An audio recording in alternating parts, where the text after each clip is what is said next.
बाहेर जाते काय माहित। सुंदर, जरा बाहेर चल माझ्या संग। का आत्या काय झालंय? अरे बाहेर जरा गोंधळ झालाय, तो निस्तराया पाहिजे आधी। चल जरा। वा, आता यो पावटे एकदाचा बाहेर गेला का शौर्य माझ्याच ताब्यात। तू एक सांग, पालखीमध्ये मुखवटा ठेवायचा मान कुणाला मिळायला पाहिजे? हा, त्या अक्षराला का मेनकाला? आई, आता नका उगा या विषयावरून वाद घालू। ताईला घ्यायचा असेल मान तर घेऊ दे की। अगं काय ठेवू दे, देवाचं कार्य आहे आणि तुझं लग्न सुंदर संग होणार आहे ना, मग तो मान तुलाच मिळायला पाहिजे। सुंदर, चल माझ्या संग। अगं पण आत्या, शौर्यची तब्येत बरी नाही आणि बाहेर। सुंदर, शौर्याची काळजी करू नको, मी आहे इथं। तू आधी बाहेर जाऊन काय गोंधळ झालाय तो मिटव। उगा आपल्या घराण्याची अब्रू चार चौघात नको निघायला। हा, आणि अक्षराताईला मान घ्यायचा असेल ना तर घेऊ दे, माझी काय बी हरकत नाही।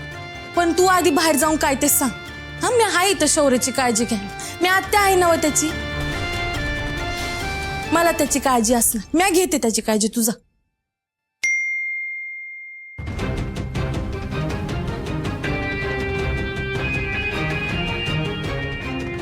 तिथून निघा आता, अजून बरंच काही सापडलंय। चालेल, ठीक आहे। आत्या, तू पुढे हो। अगं बाहेर आरती बी करायची आहे ना, मी कापड बदलून येतो। हा, पर लवकर ये बर का। हा, मेनका, काळजी आहे शौर्याची।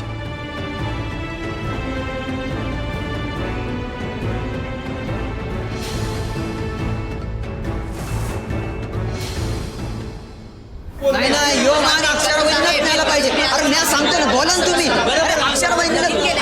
बस, उगाच सराट वळत बसू नका। या घरची सून अक्षरा हाय आणि यो मान तिलाच मिळणार।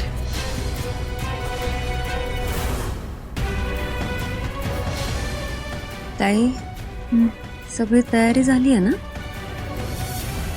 हो, आता फक्त हे बाहेर येऊ दे, मग कळेल।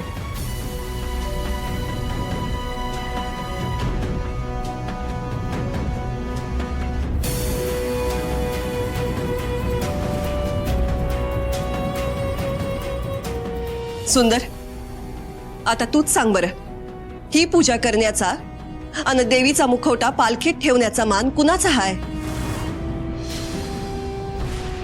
होय सांगा, पण योग्य निर्णय तो झालाच पाहिजे। हे बघा, काही झालं तर योग्य निर्णय झालाच पाहिजे। शांत व्हा, होय.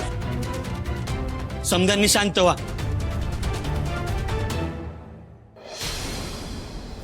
हे बघा, तुमच्या मनात शंका असेल तर मला बी हे निपटता येणार नाही।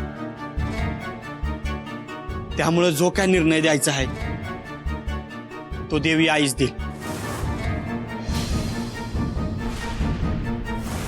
चालतंय ना? त्याआधी आपण देवी आईची आरती करून घेऊ।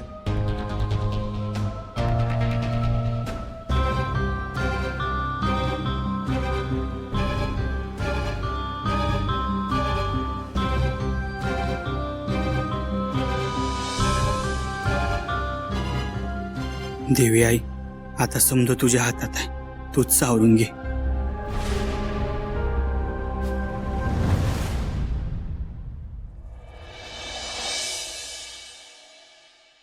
देवी आईचा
वंदिन चरण डोळ्याने पाहिन रूप तुझे प्रेमे अलिंगिन आनंद पूजिन भावे ओवाळीन म्हणे नमा त्वमेव माता पिता त्वमेव बंधु सखा त्वमेव विद्या द्रवणं त्वमेव सर्वं मम देव कायेन वाचा मनसेन्द्रियैर्वा बुद्ध्यात्मना वा प्रकृति स्वभावात् करोमि यज्ञं सकलं परस्मै नारायणाय समर्पयामि अच्युतं केशवं रामनारायणं कृष्णदामोदरं वासुदेवं हरि श्रीधरं माधवं गोपिकावल्लभं जानकीनायकं रामचन्द्रं भजे।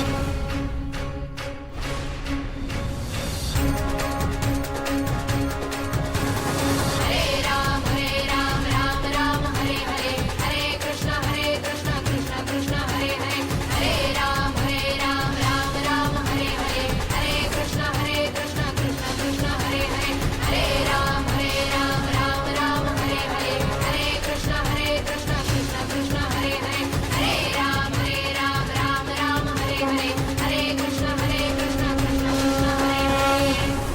आई अंबाबाईचा उदो उदो उदो उदो या देवी सर्वभूतेषु शक्तिरूपेण संस्थिता ए पोरी काय करतेस?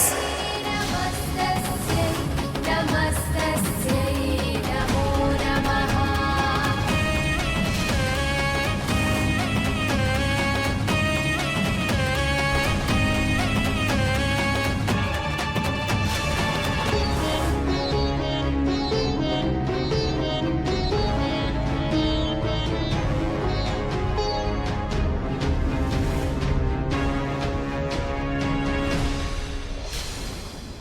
देवी आईचा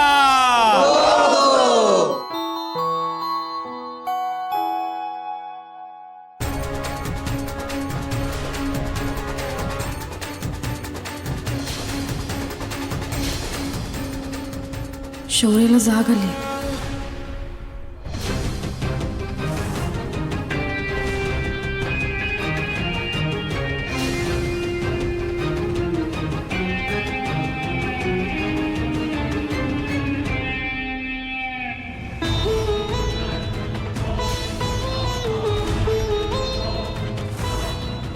कुठं निघाला तू? हा, कुठं निघाला? इथून अजिबात हलायचं ना, मी आत्ताच सांगते. बस म्हणलं नाही तर बस इथं शांतपणे ऐक शौर्य. हे बघ, तू फोटोत जे काही पाहिलं ते एकदम खरंय, पर मला ते करावं लागलं का ते मी समजून सांगते तुला. लय पुळका आहे ना तुला त्या अक्षराचा? हा, लय पुळका आहे ना? पर तिनंच तुझ्या बापाला मारून टाकलंय. काय बी चूक नव्हती रे, पण फक्त तिचा पोलिसी रुबाब तिला वाढवायचा होता ना, म्हणून तिनं आपल्या बाबाला मारून टाकलं. ऐक माझं शौर्य, मी खरं सांगते तुला.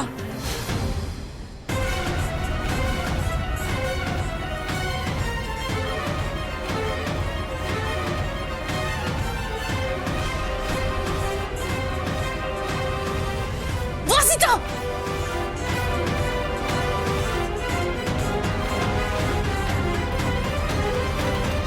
मी काय सांगते ते नीट ऐक शौर्य. हे बघ बाळा, तुला असं वाटत असन ती तुला आईसारखी माया लावते तर ती चांगली आहे, पर ती चांगली नाहीये. हे बघ शौर्य, तुझं रक्ताचं नातं तिच्याशी नाही, माझ्याशी आहे. माझ्याशी आहे तुझं रक्ताचं नातं.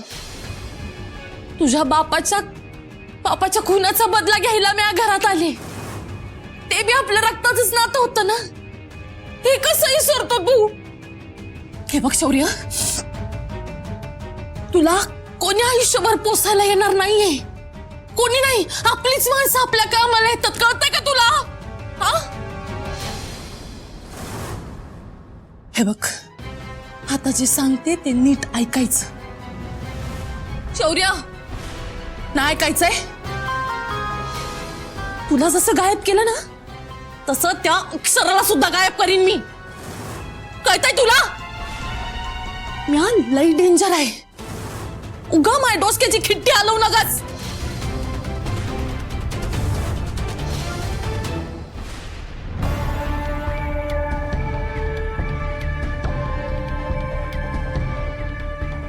अक्षरा थांब.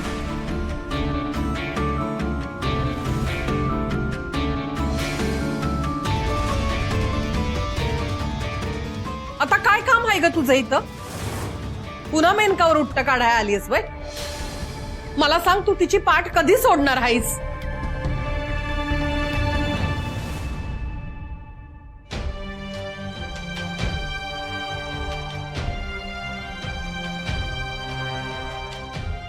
आत्या, घरच्या सुनेकडून देवीला पालखीत बसवण्याची वेळ आली.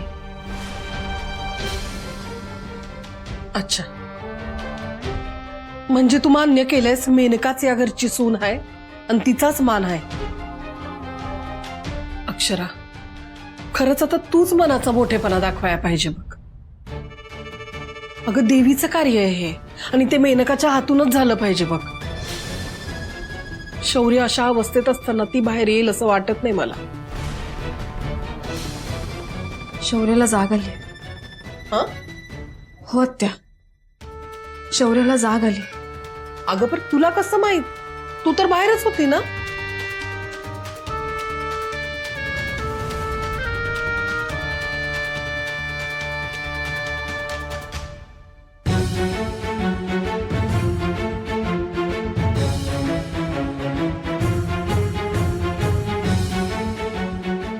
अक्षराताई, शौर्याला सुद्धा पालखी बघायची.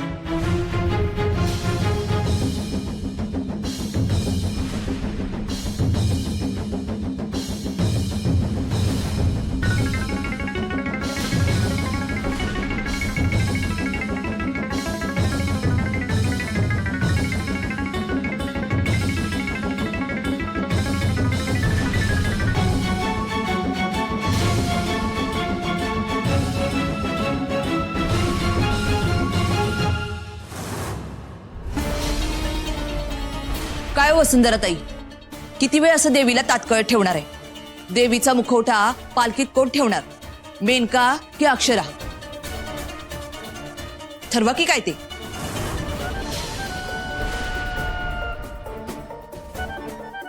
बरोबर बोललात तुम्ही ताई. अहो, यो हक्क तर मेनकाचाच आहे, नाहीतर असं नको व्हायला. फुटण्याची किंमत नाही आणि दुसऱ्याच्या वावरात पसरती पाय. मेनकाच्याच हातनं देवीचा मुखवटा पालखीत बसला पाहिजे. असं आहे व्हय? बरोबर. आता मेनकाचं आणि सुंदरचं लगीन होणार आहे, तेव्हा मेनकानंच पुढे येऊन हे समज करायला नको का?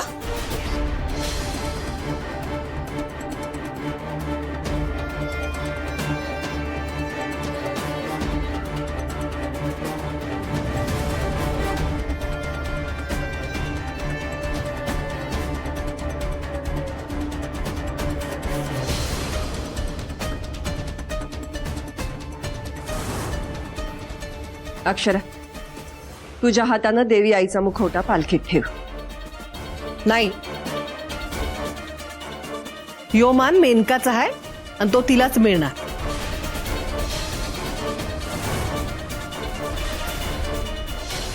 मेनका, हो पुढं. अक्षरा, आई,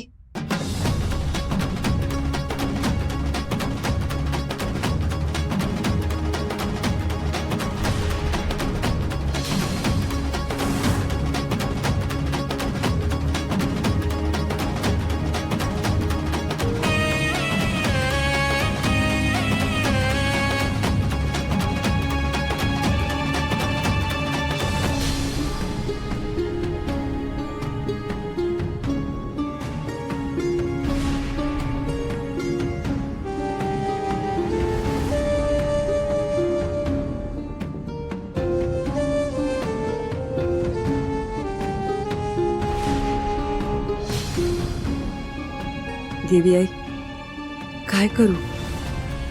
माझे हात दगडाखाली आहेत. नाईलाज झालाय माझा. या मेनकासारख्या राक्षसिणीला तुझी आरास मांडायला द्यावी लागते. आई, सांभाळून घे.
अहो केवढा तापलाय तो मुखवटा, हात पोळलं की माझं.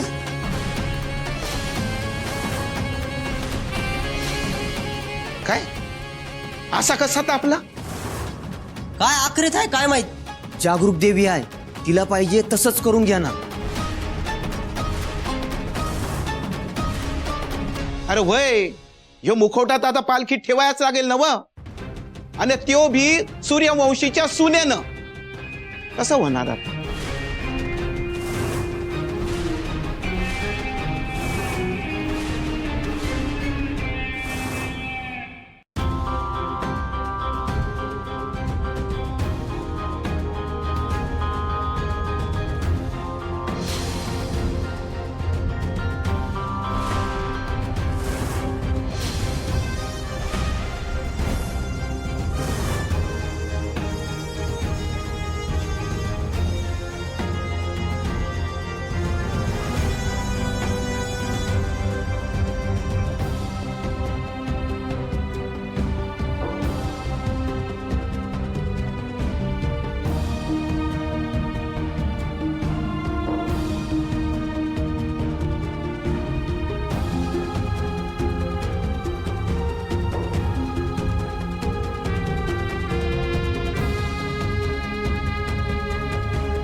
देवी आईचा देवी आईचा